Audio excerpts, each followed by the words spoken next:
Welcome to That's Not News, the show where myself and young Joe Thompson bring you all of the best news from around the world and the web over the past 7 days. Yes, today we are going to be revealing where you put Venom in last week's Hall of Fame, Hall of Shame. We'll be talking about The Incredibles 2, Snapchat, and YouTube superstar Gavin Free, who has had a nightmare of a week. Yes. Horrible week. Are we talking about The Incredibles 2 Snapchat account or about Snapchat and Incredibles 2? Incredibles 2, new section, Snapchat, because they fucked it.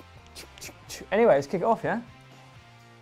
First things first, we are not Iggy Azalea. We are talking about last week's Hall of Fame or Hall of Shame nomination. It was Venom. Ooh. And not surprisingly, it's not gone the most. It's gone to the Hall of Shame. Yeah, 62% of you guys voted to send it over there last week. I feel like we have such a big impact on the vote. If we don't like it, it very, very rarely It's true. It's goes kind to of the a Hall of bit, Fame. yeah, that is actually true. And we kind of smacked it about a bit, didn't we? We said, It's obviously, not we didn't great, like the trailer. The trailer was crap. We didn't even see Venom. Didn't see Venom. Tom Hardy. I mean, I don't even know whether I like Tom Hardy that much. I've liked him in about 3 things he's done. I like him in Peaky Blinders. Yeah. He is very good in Dunkirk. I liked him in the I liked him in The Tom Hardy. Revenant. I've never seen The Revenant. Shut up. I've never seen The Oh, Revenant. mate. Leonardo DiCaprio winning an Oscar for grunting. Anyway, we're getting off topic here because Venom's gone in shame. We're not talking about Spotlight. Today, we're talking about The Incredibles 2 trailer that has just dropped. You haven't seen it yet? Let's have a watch. And you guys at home can watch as well, and then we'll give you our reaction. I couldn't have done this if you hadn't taken over so well. I've got to succeed so she can succeed. So we can succeed. I get it, Bob. What the? That is freaky. But I can't keep giving him cookies. How? He's freaky. Nobody and a daddy. What? Done properly, parenting is a heroic act. Done properly. Look, they've done it again. Pixar. Smash it again! They have. Honestly, Pixar, not just the movies they make, but everything about the company, the ethos, the culture, I absolutely love it. There's a book, actually, I'll recommend to any of you guys. Books are stupid. I loved the trailer as well. It looks I don't even know what's going with absolutely that, but, quality. Looks great, the trailer. It I would does. send this to the Hall of Fame. I think the good thing about this trailer is they haven't given too much away. There's nothing worse than when they haven't. I can't tell you who the villain is. I couldn't tell you what the I don't think it's going to be a storyline's villain. going to be. I think it's going to be completely pivots in terms of, I don't necessarily think it's going to be that much to do with being a superhero. It's more going to be about family values and the changing of family values. I actually think it's going to be like an underlying supervillain, and then that's going to come back, and he's going to have to come along and help Elastigirl and save the day. It's going to be something like that. It's going to be incredible. Also, Literally. the first movie come out, what, 10, 15 years ago? Yeah, it's a long time ago. They haven't aged a bit. Come on. This isn't The Simpsons.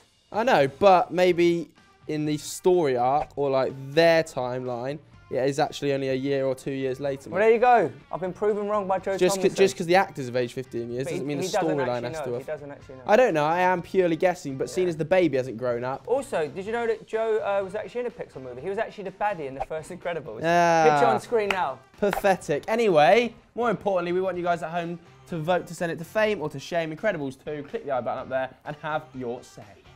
Okay, so our headline story, it's Snapchat, it's snap back to reality, oh, there goes gravity. Snap back to reality. Watch your profanity. A center of gravity.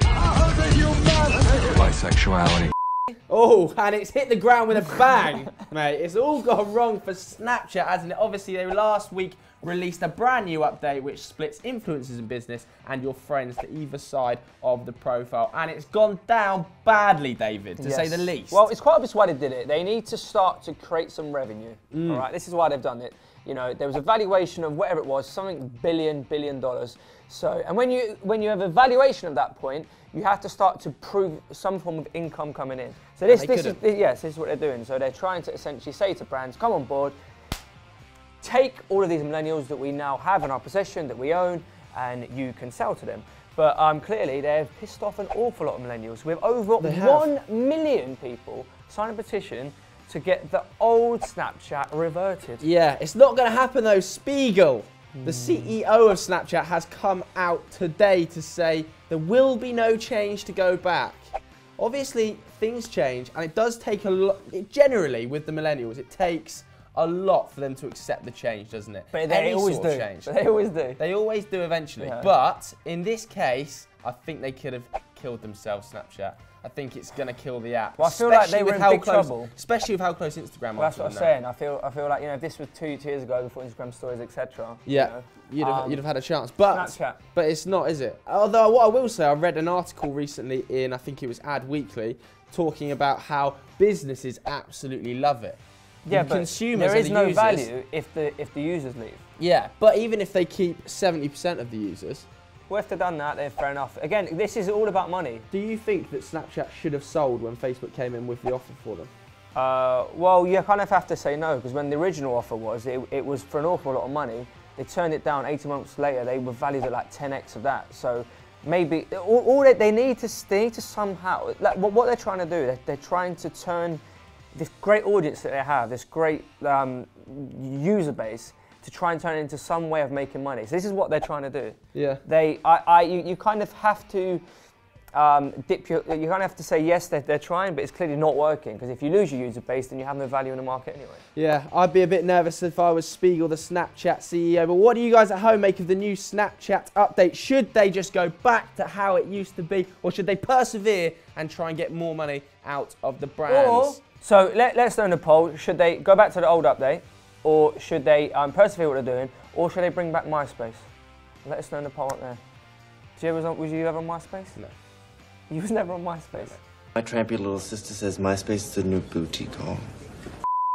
Okay, so our final story comes from America, and it's also slightly in the world of YouTube. It's also very dark. Yeah, it is very dark. Gavin Free, obviously one of the faces of the Slow-Mo guys, a massive YouTube channel. I think it's got over 10 million subs. Horrendous incident this week happened to him.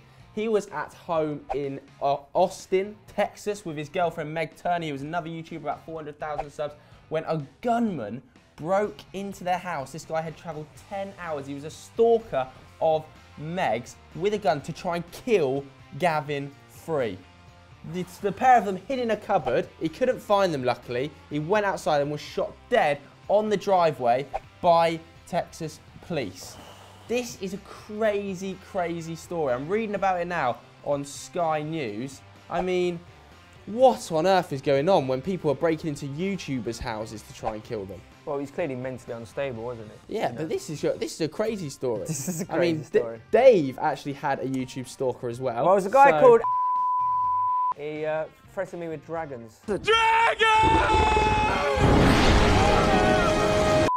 Yeah, well, he didn't threaten with dragons, did he? He left the company and was not happy with you. Threatened to reveal your identity. Yeah, he completely lost the plot, this fella. He sent us emails saying we were going to sue us. And then he said, and I basically replied back, cool story, bro. Needs more dragons. And he replied back, if you mess with the dragon, you're going to get burnt. So at that point, I started to get a bit older. Maybe this guy is a complete and utter nutter, which he was. And he kept sending these emails, ringing up the kind of like the office phone and going, you need to sponsor my channel. But he used to do it so politely. Like he's saying these very threatening emails, but then go, thank you very much for your consideration. He was a fucking nut job. He said he was going to reveal yours and John Bab's identity to the world, didn't he? But we'd already done it. It's like his sense of reality, which was, again, makes you feel a little bit more kind of like worried, because you're thinking he's clearly not mentally stable. I don't really know what he's doing now. He actually created his own channel called where he basically used to rip Vivo videos, stick them into a one long montage, and just do it as his top 100. Well, no, mate, somebody already does that. It's called the charts, all right? So this fella, he was shot to bits, basically. As I said, I don't know if he's, like, you know, still... What's he doing? I don't know. If you check out his channel, let us know. Yeah. We also have a Football Daily, not a stalker. I actually respect this lad. He's called Swagger Total. Oh, he's a lad, mate. He probably sends in about 30 tweets a day. He's downloaded the last 300 Football Daily videos to his computer. I actually respect Swagger Total. I think he's a bit of a legend. He's not a nutter. This other fella, he was a nutter. But equally, none of them as bad as what Gavin Free had to experience. That is a crazy, crazy story. You know, so we're just super glad Gavin Free and Meg are both safe. crazy story. Let us know what you think about that one in the comments below. That's pretty much the end of the show, isn't it, David? It is. I've really enjoyed this episode. I have. Nice and relaxed episode on a Friday morning. We're probably going to go and get another coffee. I am. He's still coffee-free since 2017, baby. That's what I'm talking about. What else is happening on the channel this week? Well, there may or may not be a quiz. We don't know, but it will definitely be back next week. Rest assured. We've got some very exciting things coming up. Potentially something with Tomb Raider. Ooh. Maybe something with Ready Player One. Ooh, we might have a couple new strands coming your way as well. Strands. Maybe something called Agony Uncles. What's Agony Uncles? Potentially, where we answer your problems at home. Also another kind of goggle boxy style movie strand, which should be pretty exciting. If you've got any ideas for us, let us know in the comments below. Thanks so much for watching this episode of That's Not News. Goodbye. Do you peace.